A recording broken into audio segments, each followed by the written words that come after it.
ಮಹಾದೇವಿ ಅಮ್ಮ ಶ್ರೀ ಚಕ್ರವಾಸಿನಿ. ನಾನು ಅನ್ಕೊಂಡಿದ್ದು ಯಾವುದು ಆಗ್ಲಿಲ್ಲ. ಏನೀಗ ಏನ್ ಮಾಡ್ಬೇಕು ಇವಾಗ? ನನ್ನನ್ನು ಬಿಟ್ಟು ಹೋಗ್ತಿರಲ್ಲ, ಹೋಗಿ.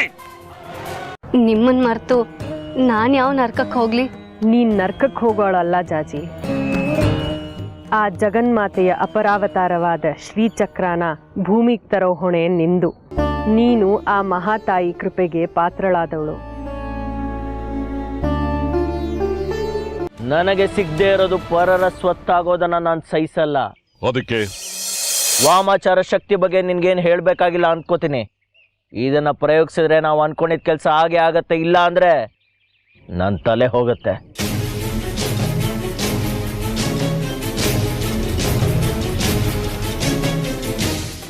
ಏನು ಈ ಪ್ರಯೋಗದಲ್ಲಿ ಸೋತ್ರೆ ನಿನ್ ತಲೆ ಹೋಗ್ಬಿಡುತ್ತಾ? ಬೇಡ ಚಂದ್ರ, ಅಂತ ಪ್ರಯೋಗ ಮಾಡೋದು ಬೇಡ. ನಿಮ್ಗೆ ಶ್ರೀಚಕ್ರ ಮುಖ್ಯನಾ ಅಥವಾ ಮಗನ ತಲೆ ಮುಖ್ಯನಾ? ನನಗೆ ಗೊತ್ತು, ಮಗನ ಶ್ರೀಚಕ್ರನ ಅಂತ ಕೇಳಿದ್ರೆ ನೀವು ಖಂಡಿತ ಹೇಳೋದು ಶ್ರೀಚಕ್ರನೇ ಅಂತ. ಆದ್ರೆ ಅದನ್ನ ಸಾರ್ವಜನಿಕವಾಗಿ ಒಪ್ಕೊಳ್ಳಕ್ಕೆ ನಿಮಗೆ ಬಾಯಿ ಬರ್ತಿಲ್ಲ ಅಷ್ಟೇ.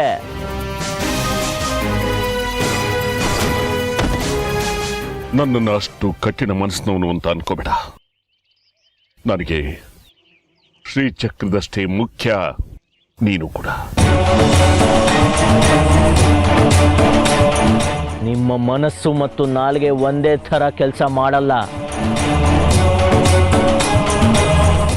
ಮನಸ್ಸಲ್ಲಿರೋದೇ ಒಂದು, ನಾಲ್ಗೆ ಮೇಲೆ ಬರೋದೇ ಇನ್ನೊಂದು.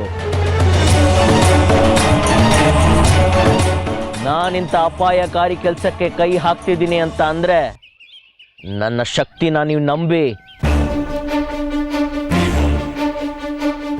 ಇದ್ರಲ್ಲಿ ನಾನು ಗೆದ್ದೇ ಗೆಲ್ತೀನಿ. ಗೆಲ್ದೆ ಹೋದ್ರೆ ನನ್ನ ತಲೆ ಉರುಳತ್ತೆ. ನನ್ನ ಜೀವನ ಒತ್ತೆ ಇಟ್ಟು ಈ ಕೆಲಸ ಮಾಡಕ್ ಮುಂದಾಗಿದ್ದೀನಿ. ನೀವೆಲ್ಲ ಇದಕ್ಕೆ ಒಪ್ಕೊಳ್ಳೇಬೇಕು. ನಿಮ್ಮೆಲ್ಲರ ಸಹಕಾರ ಇದ್ರೆ ಜಯ ಖಂಡಿತ ಸಿಕ್ಕೇ ಸಿಗತ್ತೆ.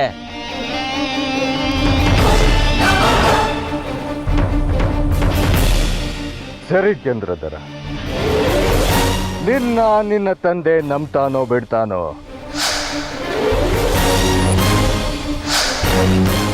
ವಾಮಾಚಾರದ ಶಕ್ತಿಗಳು ನನ್ಗೊತ್ತು, ನಾನ್ ನಂಬ್ತೀನಿ.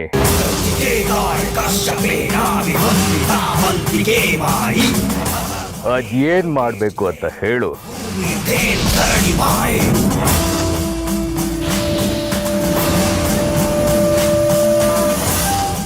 ಹಾಗಿದ್ರೆ ಇವತ್ತು ಸಂಜೆ ಕಾರ್ಯತಂತ್ರನ ವಿವರಿಸ್ತೀನಿ.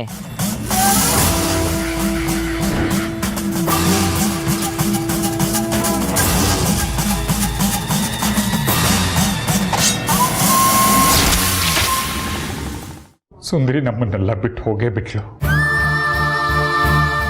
ಅದೇನು ಪಾಪ ಮಾಡಿದ್ವು, ಹೆತ್ತ ಮಗಳನ್ನ ನಮ್ಮ ಕಣ್ಣು ಮುಂದೆನೆ ಕಳ್ಕೊಂಡ್ಬಿಟ್ವಿ.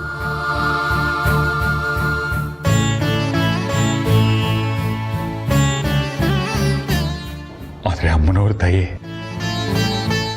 ಅವಳ ಜಾಗಕ್ಕೆ ನೀನು ಬಂದೆ. ನಿನ್ನ ಮುಖ ನೋಡ್ತಾ ನಾವು ನಮ್ಮ ಸುಂದರಿನ ಮರೀತಿದ್ದೀವಿ. ಅಪ್ಪ, ನಿಮಗ್ ನಾನ್ ಬೇರೆ ಸುಂದ್ರಿ ಬೇರೆನಾ? ಇಲ್ಲಮ್ಮ, ನನಗೆ ನೀನು ಸುಂದರಿ ಇಬ್ರು ಒಂದೇ. ಹಾಗಿದ್ರೆ ಹೀಗೆ ಹಳೇದನ್ನೆಲ್ಲ ನೆನೆಸ್ಕೊಂಡತ್ರೆ ನನಗ್ ಬೇಜಾರಾಗಲ್ವಾ ಅಪ್ಪ?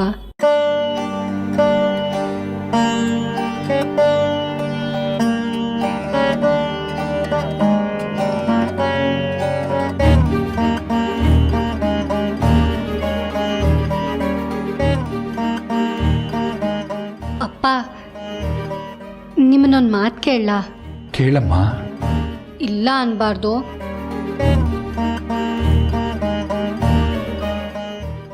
ನಿನ್ ಯಾವ ಮಾತಿಗಿಲ್ಲ ಅಂದಿದ್ದೀನಿ ಮಗಳೇ. ಮೇಷ್ಟ್ರಮ್ಮ ಹೇಳಿದ್ರು ಇನ್ನೂ 2 ಕ್ಷೇತ್ರಗಳ ದರ್ಶನ ಮಾಡಬೇಕು ಅಂತ. ಹೋಗಿ ಬರ್ಲಾ?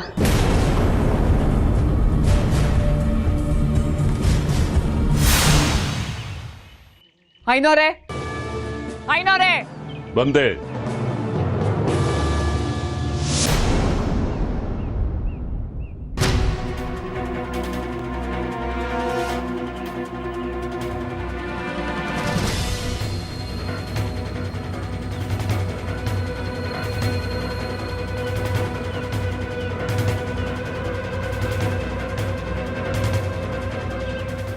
ಓಹ್, ನೀವು ಅರಿಹಂತಪುರದ ದಕ್ಷಿಣನಾಥ ದೇವಸ್ಥಾನದ ಆಡಳಿತ ವರ್ಗದ ಮುಖ್ಯಸ್ಥೆ ಕನಕಾಂಬರಿ ದೇವಿಯವರು.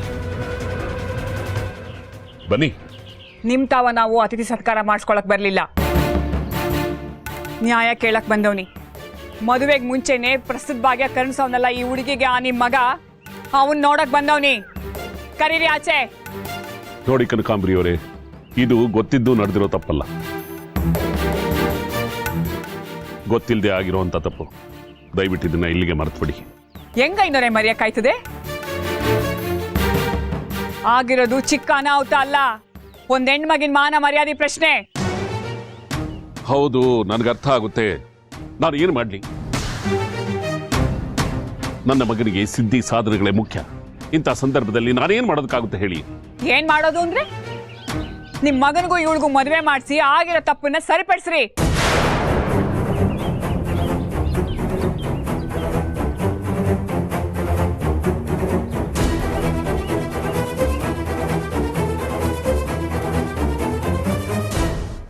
ಏನು?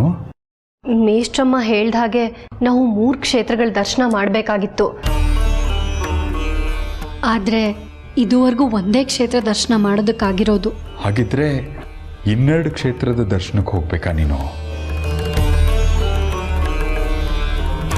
ಸಾಧ್ಯ ಇಲ್ಲಮ್ಮ. ಅಪ್ಪ, ಮೇಷ್ಟ್ರಮ್ಮ ಹೇಳಿರೋದು ಹೋಗ್ಲಿಲ್ಲ ಅಂದ್ರೆ ಅಪಚಾರ ಆಗತ್ತೆ. ನಾನು ಹೋಗ್ಲೇಬೇಕು. ಆದ್ರೆ ಕಳಿಸೋ ಸ್ಥಿತಿಲಿ ನಾವಿರ್ಬೇಕಲ್ಲಮ್ಮ. ದಯವಿಟ್ಟು ಇಲ್ಲ ಅನ್ಬೇಡಿ ಅಪ್ಪ. ಹಾಗಲ್ಲಮ್ಮ, ಅರಿಹಂತಪುರಕ್ಕೆ ಹೋಗಿ ಬಂದು ತುಂಬ ದಿನ ಆಗಿಲ್ಲ. ಈಗಷ್ಟೇ ನಿನ್ನ ಮದುವೆ ಆಗಿದೆಯಾ?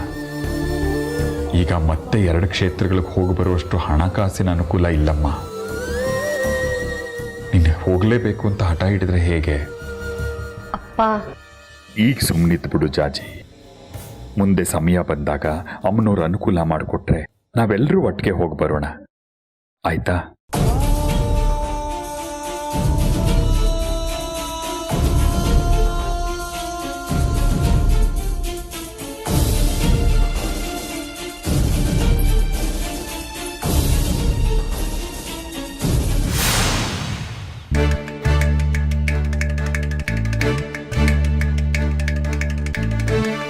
ನೋಡಿ ಕನಕಾಂಬರಿಯವರೇ, ಈ ವಿಷಯದ ಬಗ್ಗೆ ಹೆಚ್ಚು ಚರ್ಚೆ ಮಾಡೋದು ಬೇಡ. ಅವ್ರ ಮದುವೆಗೆ ಒಪ್ಪೋದಿಲ್ಲ, ಒಪ್ಸೋದಕ್ಕೆ ಸಾಧ್ಯನೂ ಇಲ್ಲ. ಬಹಳ ತಾಳ್ಮೆಯಿಂದ ಹೇಳ್ತಾ ಇದ್ದೀನಿ. ದಯವಿಟ್ಟು ಈ ವಿಷಯನ ಇಲ್ಲೇ ಮರ್ತ್ಬಿಟ್ಟು ನಿಮ್ಮೂರು ಹೊರಟೋಗಿ. ದೇವಸ್ಥಾನ ಧರ್ಮದರ್ಶಿಗಳಾಗಿ ನಿಮ್ ಬಾಯಲ್ಲಿ ಇಂತೆ ಮಾತು ಬರಬಾರ್ದು. ಏನು ಮಾಡೋದಕ್ಕಾಗೋದಿಲ್ಲ ಅಂದ್ರೆ ನಿಮ್ ಮಗನ ಜೊತೆ ಇವಳು ಮದುವೆ ಮಾಡ್ಸಲ್ಲ. ಖಂಡಿತ ಮಾಡಿಸೋದಿಲ್ಲ. ನನ್ನ ನಂಬಿ ಇವ್ರಪ್ಪ ನನ್ನ ಜೊತೆ ಕಳ್ಸವ್ನೆ. ಈಗ ನಾನು ಅವ್ನಿಗೆ ಏನು ಉತ್ತರ ಹೇಳಿ? ನೀವು ನೋಡಿದ್ರೆ ಇವಳು ತಲೆ ಕೆಡಿಸಿ ಇವಳು ಬಾಳ ಹಾಳು ಮಾಡಿದೀರಾ. ಉತ್ತರ ಕೊಡೋರು ಯಾರು? ನನಗೆ ನ್ಯಾಯ ಬೇಕೇ ಬೇಕು. ಮರ್ಯಾದೆಯಿಂದ ಹೇಳ್ತಾ ಇದ್ದೀನಿ, ನಿಮ್ಮ ದಾರಿ ನೀವು ನೋಡ್ಕೊಳ್ಳಿ. ಮದುವೆ ಗಿದುವೆ ಅಂತ ಅಂದ್ರೆ ಸರಿ ಇರೋದಿಲ್ಲ. ಸರಿ, ಹಂಗಾದ್ರೆ ಅರಿಹಂತಪುರದಿಂದ ಜನನ್ ಕರೆಸ್ತೀನಿ. ನಿಮ್ಮ ಮಾನ ಮರ್ಯಾದೆ ಹರಾಜ್ ಹಾಕ್ಸ್ತೀನಿ.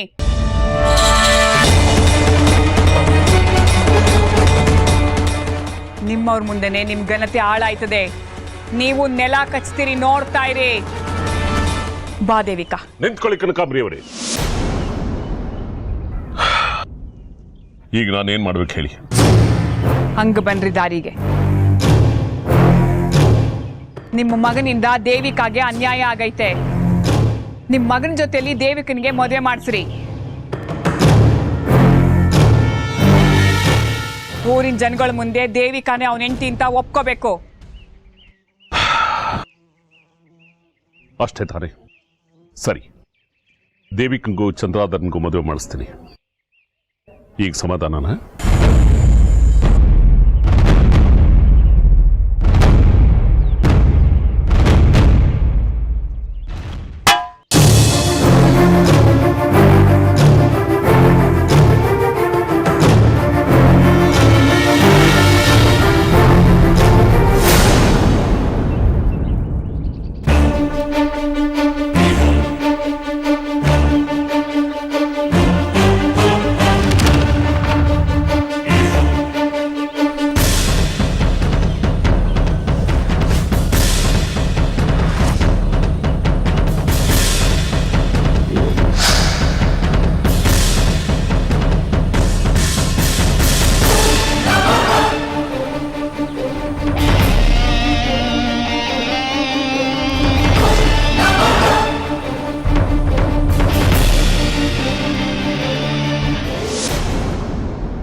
ಅತ್ತೆ, ಅಲ್ಲಿ ನಿಮ್ಮ ಅಣ್ಣ ಯಾರ್ದೋ ಜೊತೆ ನಾನು ಮದುವೆ ಮಾಡ್ತೀನಿ ಅಂತ ಮಾತು ಕೊಡ್ತಿದ್ದಾರೆ.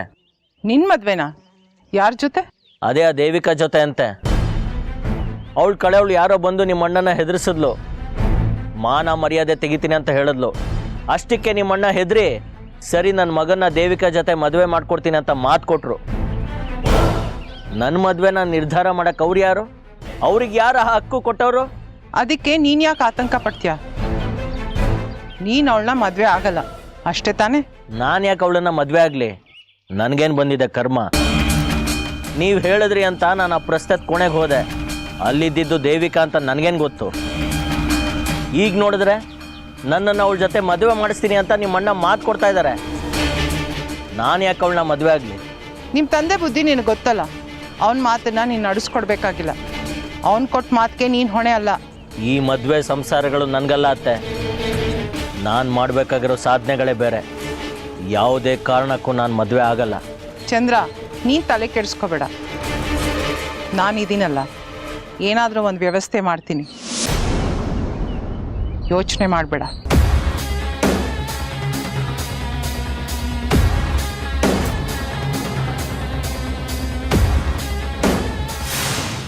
ಏನು ಬೇಕಾಗಿಲ್ಲ.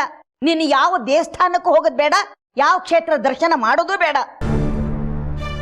ನೀನು ದೇವಸ್ಥಾನನೆಲ್ಲ ಸುತ್ತಿ ಪುಣ್ಯ ಸಂಪಾದನೆ ಮಾಡೋದು ಅಷ್ಟರಲ್ಲೇ ಇದೆ. ಮದುವೆ ಆಗಿದೆಯಾ, ಲಕ್ಷಣವಾಗಿ ಸಂಸಾರ ಮಾಡ್ಕೊಂಡು ಬಿದ್ದಿರೋ. ಅದು ಅಜ್ಜಿ. ಸಾಕು ಮುಚ್ಚೆ ಬಾಯಿನ. ಬರೀ ಸುತ್ತಾಡೋದಾಗೋಯ್ತು ನಿಂದು. ನಾನು ನಿನ್ನ ವಯಸ್ಸಿನಲ್ಲಿ ಇದ್ದಾಗ ಮನೆ ಬಿಟ್ಟು ಆಚೆಗೆ ಹೋಗ್ತಿರ್ಲಿಲ್ಲ. ಅಪ್ಪನೇ ತಗೊಂಡೆ ಮನೆಯಿಂದ ಹೊರಗಡೆ ಹೋಗ್ಬೇಕಾಗಿತ್ತು. ಹೀಗಿರುವಾಗ ನಿನಗೆ ಸ್ವತಂತ್ರ ಕೊಟ್ಟು ತಪ್ಪು ಮಾಡಿದ್ವಿ. ನೀನೇನು ಸುತ್ತಿರೋದು ಕಮ್ಮಿನಾ? ಭಯ ಇಲ್ಲ, ಭಕ್ತಿ ಇಲ್ಲ, ಹಿರಿಯೂರು ಅಂದ್ರೆ ಮೊದಲೇ ಗೌರವ ಇಲ್ಲ. ನೀನು ಆಡಿದ್ದೆ ಆಟ, ಹೋಗಿದ್ದೆ ದಾರಿ. ಆ ಶೇಖರಿ ಎಷ್ಟು ಹೇಳಿದ್ರು ಅಷ್ಟೇ, ಮಗಳು ಮಗಳು ಅಂತ ತಲೆ ಮೇಲೆ ಹೊತ್ಕೊಂಡು ತಿರುಗ್ತಾನೆ. ಸಲಿಗೆ ಕೊಟ್ಟಿದ್ದೆ ಹೆಚ್ಚಾಗಿ ಅದೇ ನಿನಗೆ ಸದರಾಗಿದೆ. ದೇವಸ್ಥಾನಕ್ಕೆ ಹೋಗ್ಲೇಬೇಕು ಅಜ್ಜಿ. ಈಗಾಗಲೇ ಒಂದು ಕ್ಷೇತ್ರದ ದರ್ಶನ ಆಗಿದೆ, ಇನ್ನೂ 2 ಕ್ಷೇತ್ರದ ದರ್ಶನ ಆಗಲೇಬೇಕು. ನೋಡೆ, ಮೊದಲೇ ಅರಿಹಂತಪುರಕ್ಕೆ ಹೋಗಿ ಬಂದಾಗಿದೆ, ಮತ್ತೆ ಖ್ಯಾತೆ ತೆಗಿಬೇಡ.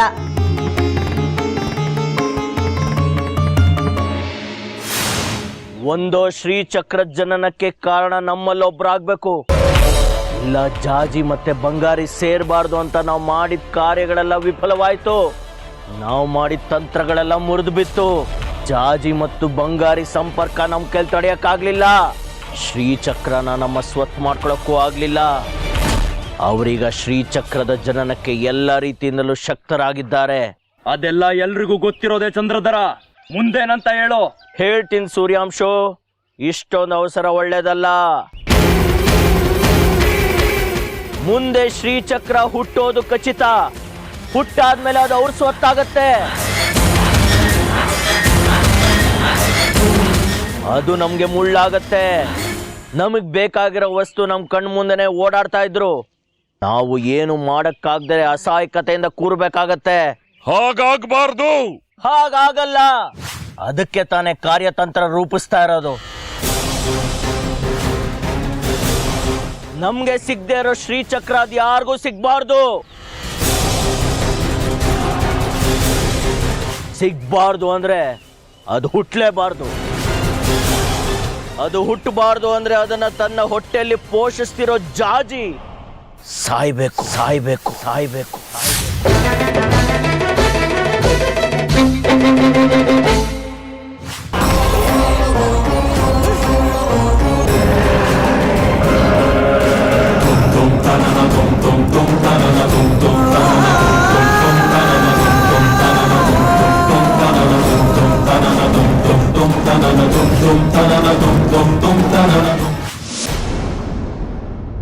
ಮರ್ಯಾದೆಯಿಂದ ಹೇಳ್ತಾ ಇದ್ದೀನಿ, ಈಗ ಎಲ್ಲೂ ಹೋಗೋದು ಬೇಡ. ಯಾವ ಕ್ಷೇತ್ರ ದರ್ಶನದ ಅಗತ್ಯವೂ ಇಲ್ಲ. ನಾವು ನಿನ್ನ ಹಾಗೆ ದೇವಸ್ಥಾನ ಅದು ಇದು ಅಂತ ಸುತ್ತಾಡಿದ್ರೆ ನಾವು ಹೊಟ್ಟೆಗಿಟ್ಟಿಲ್ದೆ ಬಿದ್ದು ಸಾಯ್ಬೇಕಾಗಿತ್ತು. ಅದರಲ್ಲೂ ನಿಮ್ಮಪ್ಪ ಮದುವೆ ಆದ ಹೊಸದ್ರಲ್ಲೂ ನಿಮ್ಮಮ್ಮನ ಒಂದು ಕ್ಷೇತ್ರ ದರ್ಶನಕ್ಕೂ ಕರ್ಕೊಂಡು ಹೋಗ್ಲಿಲ್ಲ. ಅಷ್ಟು ಬಡತನ. ನಿಮ್ಮಮ್ಮ ಆಗಿದ್ದಕ್ಕೆ ಅದನ್ನೆಲ್ಲ ಸಹಿಸ್ಕೊಂಡು ಬಾಳ್ವೆ ಮಾಡ್ಕೊಂಡು ಹೋದ್ಲು. ನೀನೇನಾದ್ರೂ ಆಗಿದ್ರೆ ಅಷ್ಟೇ. ನಿನಗೆ ಮನೇಲಿ ಹೊತ್ತೊಕ್ಕೆ ಬೇಸಾಕೋರು ಜಾಸ್ತಿ ಆಗ್ಬಿಟ್ಟಿದ್ದಾರೆ. ಅದಕ್ಕೆ ನಿನಗೆ ಯಾವ ಜವಾಬ್ದಾರಿನೂ ಇಲ್ಲದೆ ಅಲ್ಲಿಗೆ ಹೋಗ್ತೀನಿ, ಇಲ್ಲಿಗೆ ಹೋಗ್ತೀನಿ, ಆ ದೇವಸ್ಥಾನಕ್ಕೆ ಹೋಗ್ತೀನಿ, ಆ ಕ್ಷೇತ್ರಕ್ಕೆ ಹೋಗ್ತೀನಿ ಅಂತ ಹೇಳೋದು. ಇನ್ನೊಂದ್ಸಲ ಕೇಳಲ್ಲ ಅಜ್ಜಿ, ಇದೊಂದ್ಸಲ ಕಳಿಸಿ. ಅಷ್ಟಕ್ಕೂ ನೀನು ಹೋಗ್ಲೇಬೇಕು ಅನ್ನೋದಾದ್ರೆ ಆ ನಿನ್ ಗಂಡ ದಂಡಪಿಂಡ ಇದನ್ನಲ್ಲ, ಅವನನ್ನು ಕಳ್ಸು. ಅಷ್ಟಕ್ಕಾದ್ರೂ ಉಪಯೋಗಕ್ಕೆ ಬರಲಿ. ಅವನ ಜೊತೆ ನೀನು ಹೋಗ್ಬೇಕು ಅಂತ ಏನೂ ಇಲ್ಲ. ಅವನು ಹೋದ್ರು ಅಷ್ಟೇ, ನೀನು ಹೋದ್ರು ಅಷ್ಟೇ. ಅವನನ್ನೇ ಕಳಿಸು. ನಿನಗೆ ಮದುವೆ ಆಗಿದೆ ಅನ್ನೋದು ಸ್ವಲ್ಪ ತಲೆಯಲ್ಲಿರಲಿ. ಇನ್ನಾದ್ರೂ ಸ್ವಲ್ಪ ಓಡಾಟ ಕಮ್ಮಿ ಮಾಡು.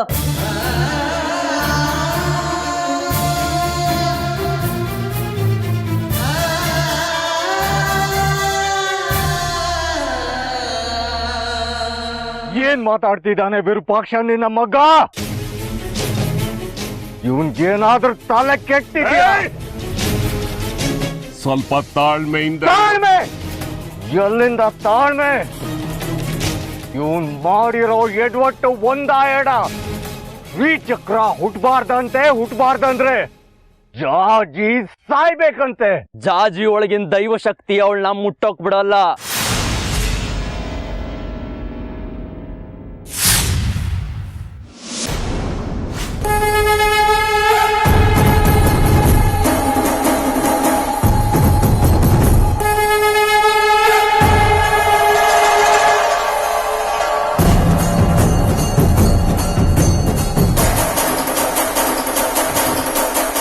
ವಶೀಕರಣಕ್ಕೆ ಒಳಪಡಿಸೋಕ್ ಆಗಲ್ಲ ಅವಳನ್ನ. ಇನ್ನು ಸಾಯಿಸೋದು ಕನ್ಸಿನ ಮಾತು. ನೀವು ನನ್ನ ಕಾರ್ಯತಂತ್ರನ ಪೂರ್ತಿ ವಿವರಿಸಕ್ ಬಿಡ್ತೀರಾ? ಅದನ್ನೇನಾದ್ರೂ ಪ್ರಯೋಗ ಮಾಡಿದ್ರೆ ಜಾಜಿ ಸಾಯೋದ್ ಖಚಿತ. ಅವಳನ್ನ ಸಾಯಿಸೋದು ಅಷ್ಟು ಸುಲಭ ಅನ್ಕೊಂಡಿದ್ಯಾ ಚಂದ್ರಧರ? ಅವಳ ನಮ್ಮ ಕೈಗೆ ಸಿಗೋದಿಲ್ಲ. ಅವಳಿಗೆ ಅಮ್ಮನವರ ಆಶೀರ್ವಾದ ಇದೆ, ಶ್ರೀಚಕ್ರದ ರಕ್ಷೆ ಇದೆ.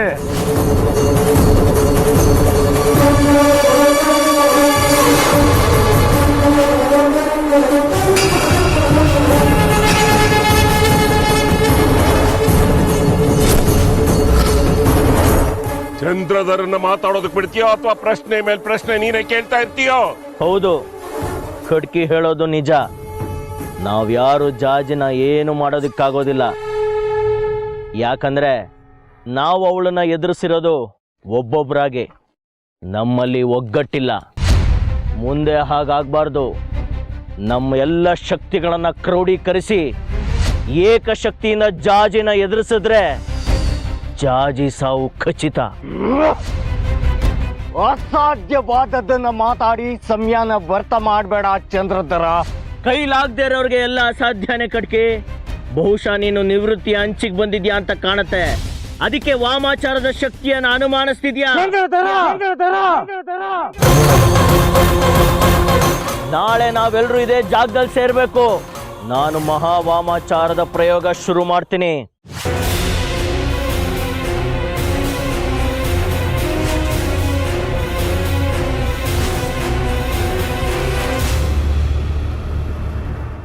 ಅದಕ್ಕೆ ನಮ್ಮೆಲ್ಲರ ರಕ್ತ, ತ್ಯಾಜ್ಯ, ಮಾಂಸಗಳನ್ನು ಗುಂಡಿ ತೋಡಿ ಅದಕ್ಕೆ ಹಾಕಬೇಕು.